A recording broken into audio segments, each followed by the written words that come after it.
Hi అండి, welcome to chef ప్రయోగాలు. ఈరోజు నేను మీకు టేస్టీగా సింపుల్గా సాంబార్ రెసిపీ ఎలా చేసుకోవాలో చేసి చూపించబోతున్నాను. చూసేయండి.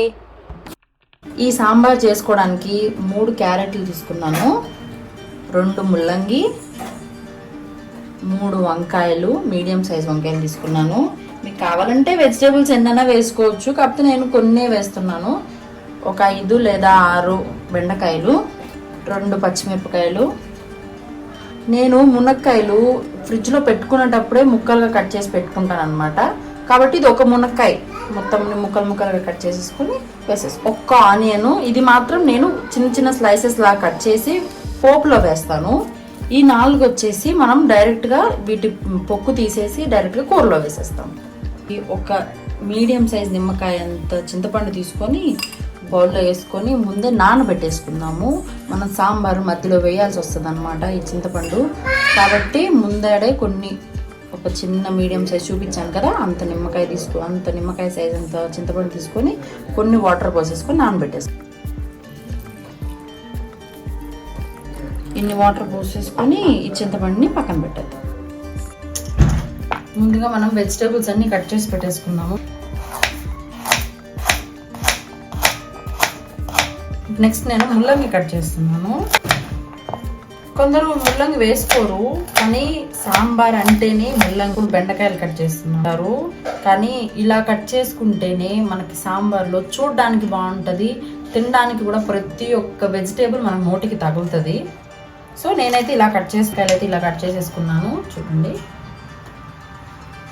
ఇప్పుడు పచ్చిమిరపకాయలని ఇలా చీలికలుగా కట్ చేస్తున్నాను. ఇలా చీలికలుగా కట్ చేస్తే ఏంటంటే ఈ పచ్చిమిరపకాయల కారము కొంచెం లైట్గానే కూరలోకి వస్తుంది. నెక్స్ట్ ఆనియన్ కట్ చేస్తున్నాను. ఇది వచ్చేసి నేను చిన్న చిన్న ముక్కలుగా కట్ చేసి సాంబార్లో వేసేస్తాను. ముందు మనం పోపు పెట్టుకుంటాం కదా, అప్పుడు వేసేస్తాను. నార్మల్గా ఈ చిన్నవి ఏంటి అంటే డైరెక్ట్గా పైన ఇట్లా ఇది తీసేసి డైరెక్ట్గా కర్రీలో వేసేస్తాను. అలా వేస్తే ఏంటంటే మనకి ప్రతి ఒక్క ఫ్లేవర్ అనేది మనకు తెలుస్తుంది. చూడండి, నేనైతే ఆనియన్ ఇలా కట్ చేస్తున్నాను.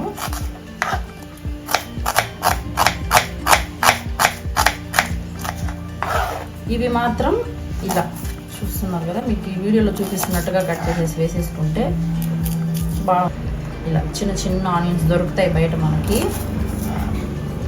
ఇప్పుడు టమాటా కట్ చేస్తున్నాను. ఇప్పుడు నేను వంకాయలు కట్ చేస్తున్నాను. ఈ వంకాయలు ఇలా కట్ చేసుకోవాలి. చూడండి, ఒకవేళ మనకు ముదిరిపోయి ఉంటే కనుక మనకి ఇక్కడ గింజలు కనిపిస్తాయి, కానీ ఇది బాగా లేతగా ఉన్నాయి వంకాయలు.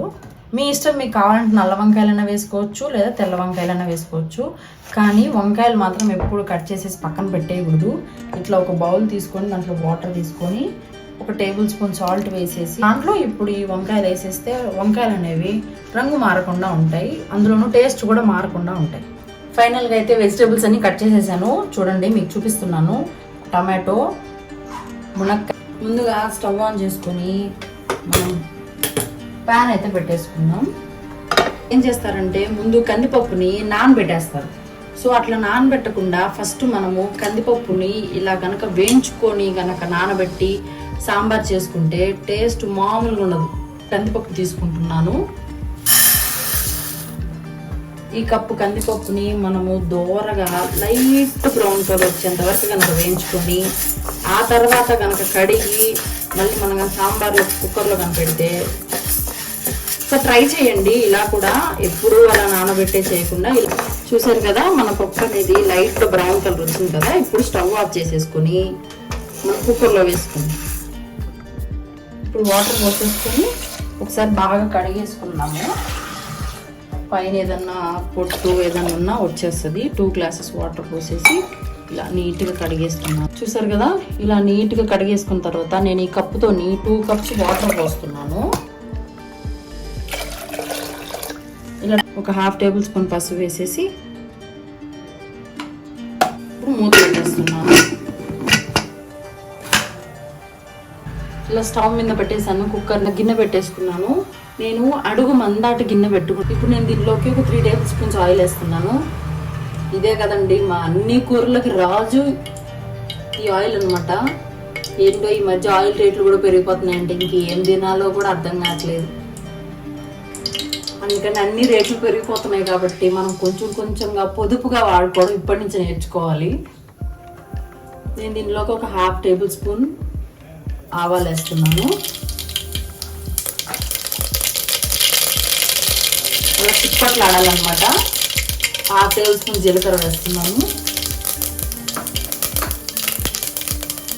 ఆ తర్వాత మనం ముందుగా కట్ చేసి పెట్టుకున్న ఆనియన్స్ ఉన్నాయి కదా, ఆనియన్స్ వేసేస్తున్నాం.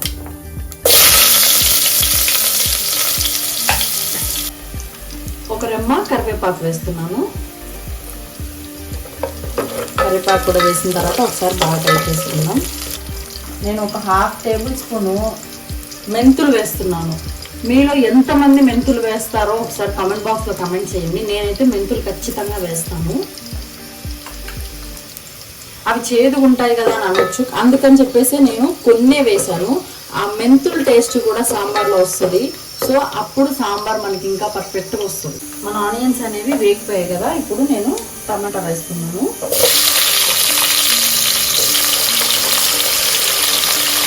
ఇప్పుడు పచ్చిమిరపకాయలు కూడా వేసేస్తున్నాను. ఒకసారి బాగా కలిపేస్తున్నాను.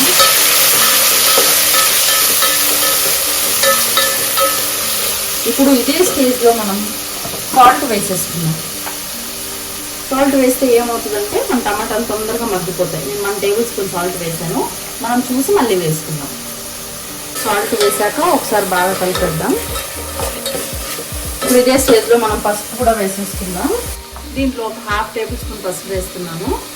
ఎందుకంటే మనం ఒక 1/2 టేబుల్ స్పూన్ మనం పప్పులో వేసాం కదా, అందుకని నేను దీంట్లో 1/2 టేబుల్ స్పూన్ పసుపు వేసాను. ఒకసారి మీరు చూడండి, దీన్ని నేను చూపిస్తున్న విధంగా కలిపేస్తున్నాను. పక్కన మన పప్పు విజిల్స్ వస్తున్నాయి. ఈ టమాటాలు అనేది బాగా గుజ్జు గుజ్జుగా అయిపోయాక వెజిటబుల్స్ వేస్తాం. చూసారా, మన టమాటాలు అనేవి గుజ్జు గుజ్జు అయిపోయాయి. ఇప్పుడు మనము కట్ చేసి పెట్టి సాంబార్లోకి ఏమేమి వెజిటబుల్స్ కావాలో కట్ చేసుకున్నాం కదా, ఆ వెజిటబుల్స్ అన్నీ వేసాం. బెండకాయ, మునక్కాయ, క్యారెట్, చిన్న ఉల్లిపాయలు, ముల్లంగి, వంకాయలు కూడా వేసేస్తున్నాం. ఇప్పుడు స్టవ్ని లో ఫ్లేమ్లో పెట్టేసి ఒకసారి బాగా కలిపేసుకుందాం. ఇలా ఒకసారి బాగా కలిపేసుకున్న తర్వాత మూత పెట్టేద్దాం. చూసుకుందాం, ఈ వెజిటబుల్స్ పర్ఫెక్ట్గా కుక్ అయిపోయి ఉంటాయి. ఇప్పుడు కారం వేసుకున్నాము. కారము మీకు సరిపడినంత వేసుకోండి. నేనైతే 1.5 టేబుల్ స్పూన్ వేసుకున్నాను. ఎందుకంటే నా కారం కొంచెం ఎక్కువ ఘాటుగా ఉందనేసి. మీరు ఒకవేళ ఎక్కువ తింటాను అంటే కొంచెం ఎక్కువ వేసుకోండి, లేదు కొంచెం తక్కువ తింటామంటే 1 టేబుల్ స్పూన్ వేసుకున్నా సరిపోతుంది. ఒకసారి కారం వేసుకున్నాక కలిపేసుకున్నాము. ఇప్పుడు మనం ముందుగా చింతపండు రసం పిండుకున్నాం కదా, ఆ చింతపండు రసాన్ని వేస్తున్నాను.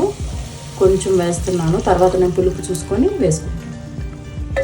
చింతపండు రసం పోసిన తర్వాత ఒక్కసారి ఇలా బాగా కలిపేసుకొని 1 నిమిషం మూత పెట్టేసుకొని మగ్గిద్దాం. ఇప్పుడు మనం చింతపండు రసం పోసుకున్నాము. చింతపండు గుజ్జు వేసిన తర్వాత మూత తీసి చూసుకుంటే చూసారా, లైట్గా ఆయిల్ అంతా మనకు పైకి వచ్చేసింది. ఇప్పుడు ఒకసారి లైట్గా కలిపేసుకొని మనం వాటర్ యాడ్ చేసుకున్నాము. నేను ఒక 2 గ్లాసెస్ వాటర్ యాడ్ చేస్తున్నాను. ఎందుకంటే మేము కొంచెం చిక్కగా తింటాము సాంబారు. మీరు ఒకవేళ పలచగా తింటాము అనుకుంటే ఇంకొన్ని వాటర్ యాడ్ చేసుకోండి. నేను చిక్కగా తింటాను, అందులోనే 1 కప్పే పప్పు వేసాను కాబట్టి ఈ 2 గ్లాసెస్ వాటర్ అనేవి సరిపోతాయి. మనము ఈ స్టేజ్లోనే సాల్ట్ సరిపోయిందా లేదా అనేది చూసుకోవాలి. నాకు కొంచెం సాల్ట్ పడుతుంది. 1 టేబుల్ స్పూన్ సాల్ట్ వేస్తున్నాను.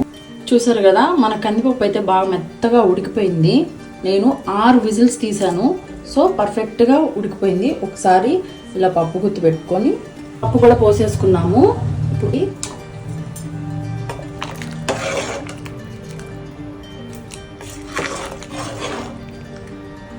అన్నీ వేసేసిన తర్వాత మూత పెట్టేద్దాం. లో ఫ్లేమ్లో ఒక 5 మినిట్స్ ఉడకాలి. ఫ్లేమ్లో 5 మినిట్స్ అయిపోయిన తర్వాత మూత తీసేసి చూసుకుంటే చూసారా, సాంబార్ బాగా ఉడుకుతుంది. ఇంకా మూతే తీసి పెట్టేసి ఉంచాలి, అప్పుడైతేనే అది, లేకపోతే పొంగిపోద్ది. సో అలా పొంగిపోకుండా ఉండాలంటే మూత తీసి పెట్టేసుకోండి. సాంబార్ కన్సిస్టెన్సీ చిక్కబడిపోతుంది. ఇప్పుడు ఈ స్టేజ్లో మనము సాంబార్ పౌడర్ వేసుకొని నేను ఒక 2 టేబుల్ స్పూన్ సాంబార్ పౌడర్ వేస్తున్నాను. కొంచెం కొత్తిమీర కూడా వేసేసుకొని ఒక్కసారి బాగా కలిపేసి స్టవ్ని లో ఫ్లేమ్లోనే పెట్టి ఇంకొక 2 మినిట్స్ ఉడకబెడతాం.